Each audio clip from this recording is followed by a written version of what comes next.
নমস্কাৰ মৰমৰ ছাত্ৰ ছাত্ৰীসকল, তোমালোকক সকলোকে মোৰ ইউটিউব চেনেলটোলৈ স্বাগতম জনাইছোঁ।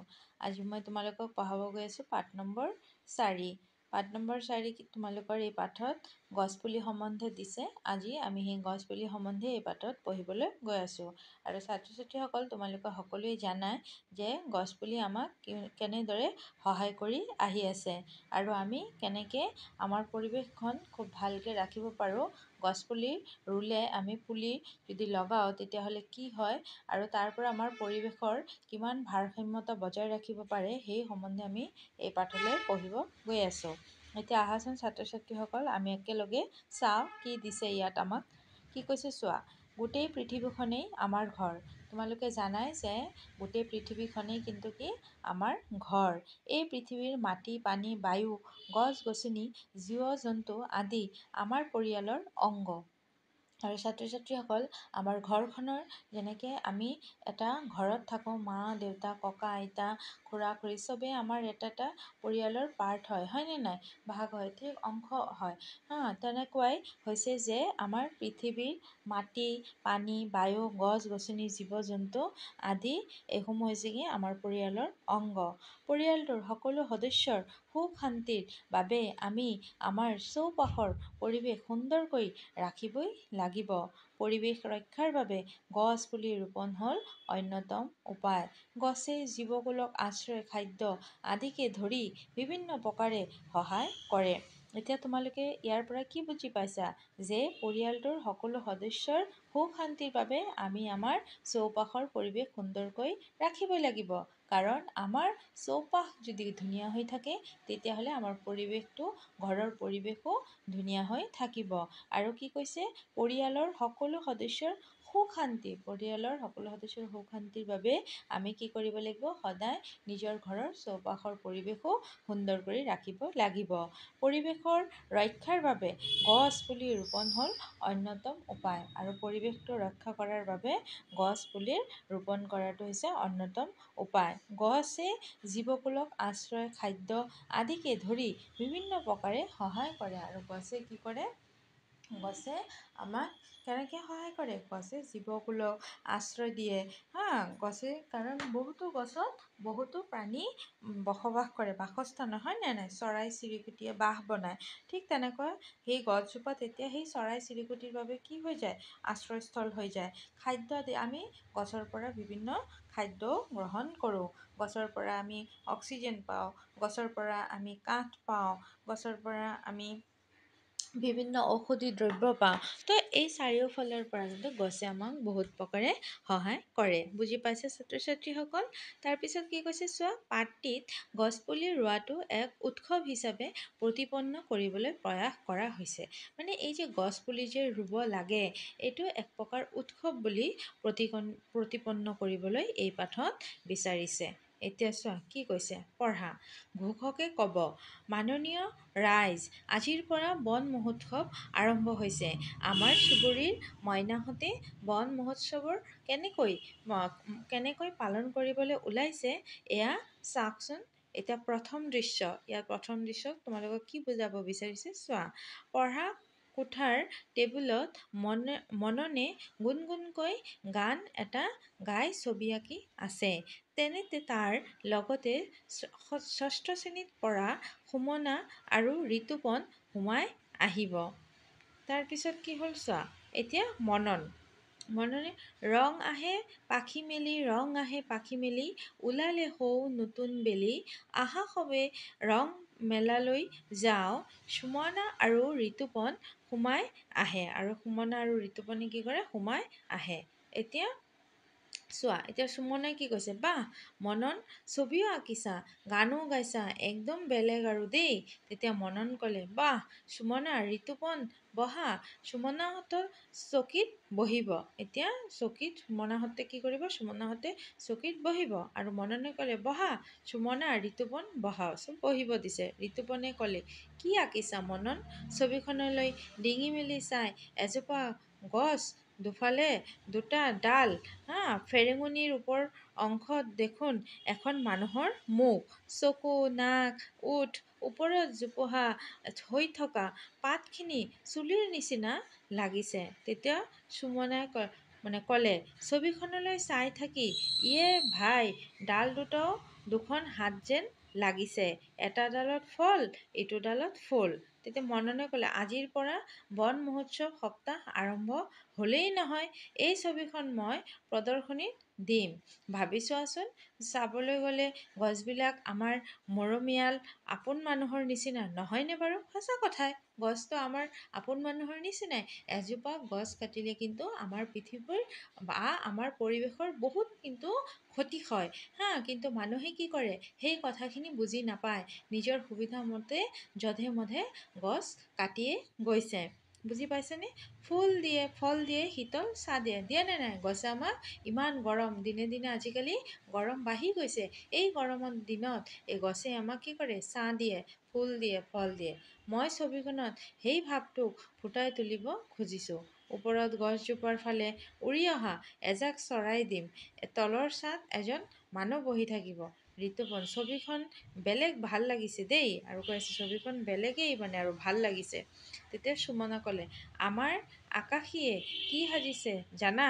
সৰু গছৰ মূৰা এটাত লাগি থকা গছ ডোখৰত ৰং দিছে, চকু মুখ আঁকি মানুহৰ নিচিনা কৰিছে। এয়া ছবিটো দিয়ে দিছে চোৱা। ওপৰৰ কটা অংশটোৰ ৰং যেনে সেইবোৰ তেজহে, চকুৰ তলত গছজোপা কাটোতে বৈ আহি গোট মাৰি আঠাৰ টোপোলাবিলাকতো ৰংচোৱা ৰং দিছে। এই ছবিটো আঁকিছে। মনত কৈছে, অহ, আকাশীয়ে মোক কৈছিল কাটি পেলোৱা গছজোপাৰ যেন সেয়া বুকু ফাটি তেজহে বৈ আহিছে। দেখিছেনে? মানে ইয়াত বুজাব বিচাৰিছে, আমি যে গছ এজোপা যে হঠাতে কাটি পেলাওঁ, সেই গছজোপাও কেনেকৈ দুখ পায়, সেই গছজোপাৰ পৰাও কেনেকৈ তেজ ওলায়, সেইটো তেনেকৈ মানে বুজাব, ছবিৰ সহায়ত মানুহক গছৰ সেই বেদনাটো বুজাব বিচাৰিছে। গছৰ কিমান কষ্ট হয়, এজোপা গছ আমি যেতিয়া কাটি দিওঁ, সেই গছজোপাৰ কিমান কষ্ট হয় ভিতৰত, সেইটোৱে এই ছবিৰ সহায়ত বুজাব বিচাৰিছে। তেতিয়া ঋতুপৰ্ণে কৈছে, চোৱা, সঁচাকৈয়ে গছৰ জীৱ আছে যেন লাগি যায় নহয়? আমাৰ দেশৰ বিজ্ঞানী এজন কৈছিল যে গছৰ প্ৰাণ আছে, আৰু আমাৰ দেশৰে এজন বিজ্ঞানীয়ে কি কৈছিল? গছৰ প্ৰাণ আছে। তেতিয়া সুমনে ক'লে, ছাৰ জগদীশ চন্দ্ৰ বসুৱে কৈছিল। মননে এতিয়া কি কৈছে চোৱা। শনিবাৰে জিলা পুথিভঁৰালত বন মহোৎসৱ সপ্তাহৰ সামৰণি সভা হ'ব। আমাক স্কুলৰ বৰ্ণালী বাইদেৱে তালৈ লৈ যাব। ঋতুপৰ্ণ, মইতো যামেই। আমাৰ মানকনহঁতে মানে শ্ৰেণীৰ ল'ৰা ছোৱালীবিলাকে নাচি নাচি গান এটা গাবগৈ নহয়। তেতিয়া সুমনে ক'লে, মাদলৰ সুৰত, ধম ধমা ধম ধম, ধম ধমা ধম ধম, ধম ধমা ধম ধম। তেতিয়া সুমনা আৰু ঋতুপৰ্ণে সুৰ লগাই গাব। ঋতুপৰ্ণ আৰু সুমনা, ফুল দিব আৰু দিব ছাঁ, বেয়া বতাহ শোধন কৰি জোৰ পেলাব গা, ধম ধমা ধম ধম, ধম ধমা ধম ধম, ধম ধমা ধম ধম। ঋতুপৰ্ণে ক'লে, মোৰ এই আছিল গীত। আৰু ঋতুপৰ্ণে, মোৰ জানা প্ৰতিযোগিতালৈ ৰচনাখন লিখি পঠোৱা হোৱা নাই, আজি দিব লাগিবই নহয়। সুমনা, মই কালিয়েই শেষ কৰি বৰ্ণালী বাইদেউৰ হাতত দি আহিলোঁ। মনন ক'লে, ঋতুপৰ্ণ, তুমি আগবেলাতে ৰচনাখন শেষ কৰি বাইদেউৰ হাতত দি আহা, তাৰ পাছত আমি আমাৰ চুবুৰীটোত বন মহোৎসৱ পাতোঁ। আজি আবেলি পৰত গৈ আমাৰ খেলপথাৰখন চাৰিওদাঁতিতে গছপুলি কিছুমান ৰুই দিওঁগৈ। তো কৈ আছে যে আজি আবেলি পৰতে আমি খেলপথাৰখনৰ চাৰিওদাঁতিতে আমি কি কৰিম? গছপুলি লগাই দিম, ৰুই দিম। ঋতুপৰ্ণ, বৰ ভাল কথা হ'ব। আমি গছতলে বিচাৰিলে বহুতো গছপুলি পাম, আমলখি, শিলিখা, তিতিলি, বগৰী, কাঞ্চন ফুলৰ পুলি। সুমনা, তেতিয়া সুমনে কি ক'লে চোৱা, কিন্তু পুলিবোৰ যে গৰু ছাগলীয়ে খাই পেলাব। ঋতুপৰ্ণ, ক্লাবৰ নবীনদা, দীপদা, বাবুল দাদাহঁতে জেওৰা দি বেৰি দিব, তেওঁলোকক আমি গৈ ক'লেই হ'ল। মনন, ঠিক আছে, আমি 3মান বজাত গৈ সেন্দুৰী আমজোপাৰ তলতে গোট খাম। মানুকণ ৰিমঝিম আকাশী সিহঁতকো ক'বা মগ বাল্টি লৈ আহিব, ৰোৱা পুলিবিলাকত পানী দিব লাগিব। এতিয়া চোৱাচোন ছাত্ৰ ছাত্ৰী, খালি তুমি যদি গছ এজোপা ৰুই দিয়া তেতিয়াই কি তোমাৰ কাৰ্য শেষ নেকি? নহয়, গছ এজোপা যদি তুমি ৰুইছা, সেই গছজোপাক তুমি ভালদৰে যত্ন কৰিব লাগিব, পানী দিব লাগিব, বেৰ দিব লাগিব, যাতে কোনো ধৰণৰ জীৱ জন্তুৱে সেই গছজোপা খাই নেপেলায়। পানী দিব লাগিব যাতে ৰ'দৰ সময়ত গছজোপা বাচি থাকিব পাৰে, হয়নে? সেই গছজোপাৰ প্ৰতি আমাৰ কৰ্তব্য আছে, দায়িত্ব আছে।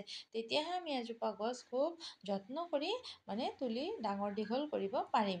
কিন্তু আমি যদি অৱহেলা কৰোঁ, গছজোপা খালি লগাব লাগে লগালোঁ, আৰু তাৰপিছত সেই গছজোপাৰ প্ৰতি কোনো ধৰণৰ যত্ন নাই, তেতিয়াহ'লে গছজোপা বাচিব নেকি? কোনোদিনো নাবাচে। সুমনা, চবকে হাতে হাতে কোৰ খন্তি হাতোৰা লৈ আহিবলৈ কম, নহয় জানো? মনন, ক'বা। চোৱা ঋতুপন, তোমালোকৰ ঘৰত যে শুকান গোবৰৰ গুড়ি কৰি থোৱা আছে, তাৰে এমোনা লৈ আহিবা। ঋতুপন, আমি এতিয়া তেনে যাওঁহে। সুমনা, হিন্দুৰী আমৰ তলত লগ পাম। এতিয়া দ্বিতীয় দৃশ্য হ'ল, এইটো আছিল নাটকৰ প্ৰথম দৃশ্য। এতিয়া দ্বিতীয় দৃশ্য।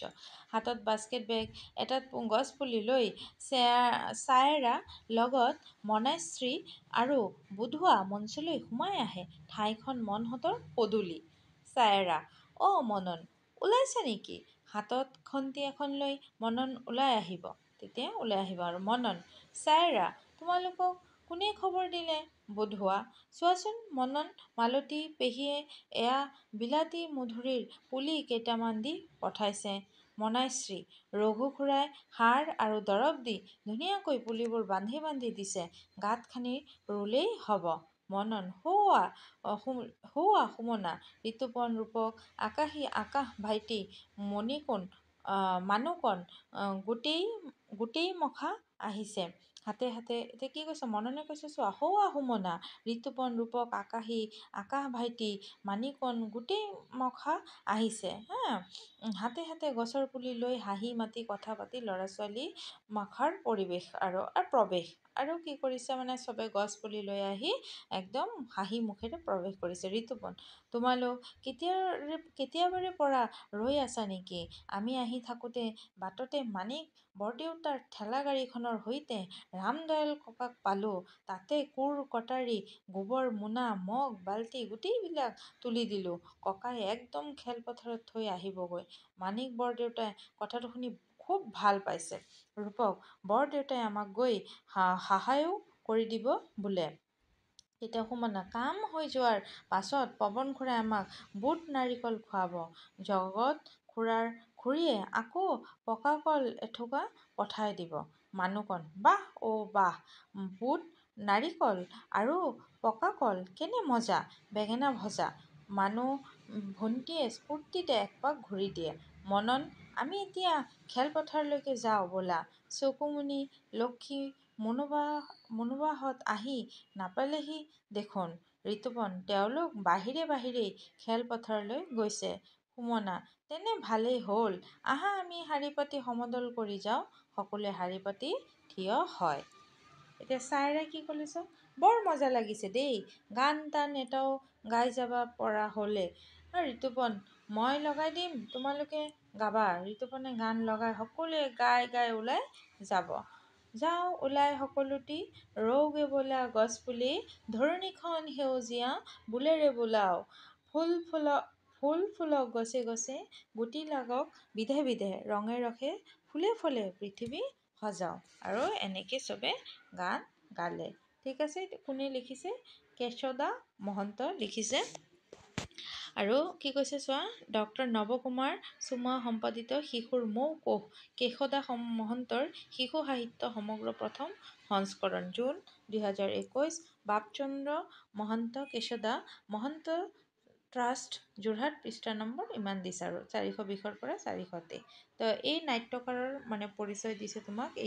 তোমালোকে যে ধুনীয়া এই নাটকখন পঢ়িলা, আৰু তোমালোকে নিজেও এই নাটকখন শ্ৰেণীকোঠাত কিন্তু কৰিব পাৰা। আৰু নাট্যকাৰৰ পৰিচয় ইয়াত দিছে। কেশদা মহন্ত এগৰাকী গৱেষক, সমালোচক আৰু শিশু সাহিত্যক। তেওঁ ৰচনা কৰা কেইখনমান শিশু উপযোগী গ্ৰন্থ হ'ল মহাভাৰতৰ সাধু দুটামান কওঁ, ৰঘুবংশৰ কথা, ৰামায়ণৰ সাধু দুটামান কওঁ, মৌকোশৰ কৰ্মী প্ৰজা, সেউজী ধৰণী ধুনীয়া আদি।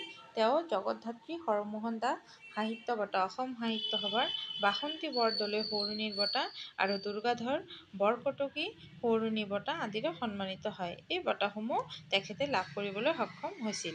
আৰু ইয়াত চোৱা কি কৈছে, ইয়াৰ উপৰিও তেওঁ অসমীয়া ৰামায়ণী সাহিত্য কথাবস্তুৰ আঁতিগুৰি গ্ৰন্থৰ বাবে 2010 খ্ৰীষ্টাব্দত সাহিত্য একাডেমী বঁটা লাভ কৰে।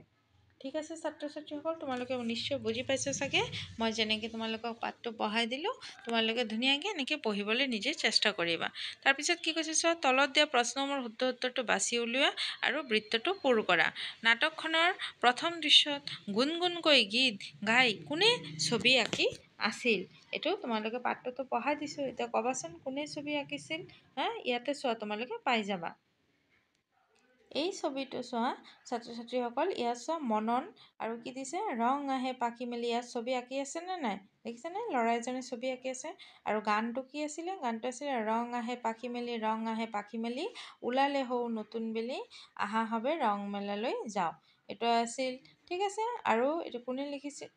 সুমনাই কি কৈছিল চোৱা, সুমনাই কৈছিল যে বাহ মনন ছবিও আঁকিছা। ঠিক আছে। সুমনাই যেতিয়া ক'লে বাহ মনন ছবি আঁকিছা, তো এই কথাটো কাক কৈছে? মননক কৈছে। তাৰমানে গুণগুণ গান গাই কোনে ছবি আঁকিছিলে? মননে ছবি আঁকি আছে।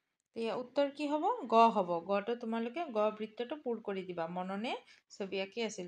নেক্সট কি কৈছে চোৱা, সুমনাই সকলোকে হাতে হাতে কোৰ খন্তি হাতোৰালৈ আহিবলৈ কিয় কৈছিল? কিয় কৈছিল? গছৰ পুলিত পানী দিবৰ বাবে, নে শুকান গোবৰ গুৰি কৰিবৰ বাবে, নে গছ পুলি ৰুবৰ বাবে, নে গছৰ পুলিবোৰ জেওৰাৰে বেৰিবৰ বাবে?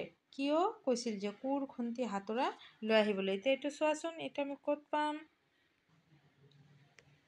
ইয়াত পাঠটো তোমালোকে পঢ়িলে ইয়াৰ পৰা উত্তৰসমূহ পাই যাবা। আৰু মই তোমালোকক বাকী যিখিনি উত্তৰ আছে অনুশীলনীৰ, এই গোটেইখিনি মই তোমালোকক দি দিম। ধুনীয়াকৈ তোমালোকে নিজৰ বহীত লিখি ল'বা। ঠিক আছে ছাত্ৰ ছাত্ৰীসকল, ইয়াত তলত দিয়া প্ৰশ্নকেইটাৰ উত্তৰ কোৱা আৰু উত্তৰ লিখা এইখিনি আছে, এইখিনিও মই তোমালোকক ধুনীয়াকৈ দি দিম। আৰু পাঠটো তোমালোকে পঢ়ি পেলাই কেনেকুৱা পালা, পাঠত কিবা অসুবিধা আছে নেকি এইটো ক'বা। আৰু যদি পঢ়ি পেলাই খুব ভাল লাগিছে তেতিয়াহ'লে কমেণ্ট ছেকশ্যনত জনাই দিবা। ঠিক আছে ছাত্ৰ ছাত্ৰীসকল, সকলোৱে ভালে থাকিবা, সুস্থ থাকিবা। সকলোকে আকৌ এটা নতুন ভিডিঅ'লৈ লগ পাম। Thank U.